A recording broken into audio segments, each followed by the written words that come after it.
Hi, Rolf Snobeck here.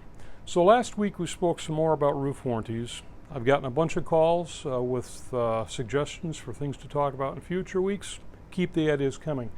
But I did have one call that I thought was particularly interesting. In the course of the conversation, I mentioned that warranties are actually a rather new thing to the roofing industry, and the person I was talking to was actually surprised to hear that. And I thought it might make an interesting topic for today. So here's the history of roofing in 5 minutes or less. If we go back in time from the 1850s to 1870, the old-fashioned built-up roof that you think of the smelly kettle and guys up there with mops. It started back in the mid-1800s, and by happenstance, it worked. There was basically a 4 or 5 ply application that was installed, and it worked. We didn't know for years later why it worked, but it did. In the 1870s, the first changes occurred due to fires, which were then the roofs redesigned a little bit by code to eliminate the fire. So I'm from the Chicago area. We had the Great Chicago Fire, and also down in New Orleans with the paddle boats down there, sparks would cause the buildings to burn down from the roof down. Same thing happened in Chicago. When the Chicago Fire went, it wasn't that one building burned down the next building, but sparks from one fire would fly over 4 or 6 blocks and catch the roof of a building blocks away on fire. So there was codes made to eliminate that. From basically the 1870s to the 1940s, a very stable market. Roofs were all built about the same way, and they worked, and they were never warranted.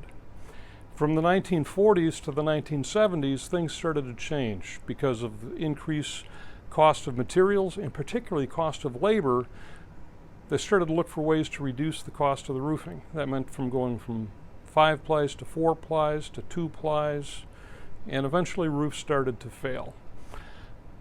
Then the 1970s came along. OPEC raised the price of a barrel of oil, and it really drove up the cost of roofing. So they looked for more ways, and they just cheapened up the roofs more. That's what caused in the 1980s the single ply revolution. People became just dissatisfied with the traditional roofs that had worked, so they were looking for something different, and at that point warranties entered the market. And why did they enter the market? Simply put, folks had been buying built-up roofs for 100 years, and they were used to it. It was something they understood. They were frustrated that they started to fail, but they'd been buying them for 100 years. So the manufacturers that brought these new technologies on, for marketing purposes, to be able to sell the goods, they provided warranties.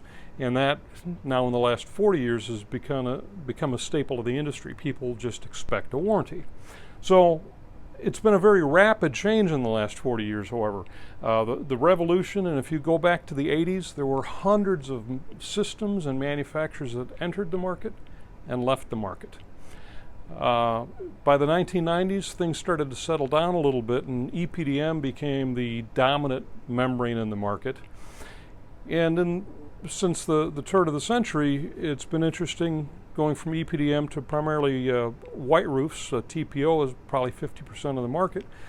And I'll argue a lot of that is code-driven. So back in the 1870s, the codes were written to make buildings safer. Today, codes are often written for environmental purposes or political purposes, not necessarily because it's safer. So at any rate, that's kind of the history in a nutshell. And so here's something to think about. There are some membranes on the market today that came out 40 years ago and are still on the market. Here's a question. Do you think there will ever come a day where these products become so stable that we go back in history 100 years and people buy on trust again? I don't know if that'll happen. So, but if there's something else that you'd like to learn about, call me, let me know. If you'd like to have a conversation about the roofs on your buildings and what products and applications might be best for you, let me know. We can set up a conversation. In the meantime, stay safe.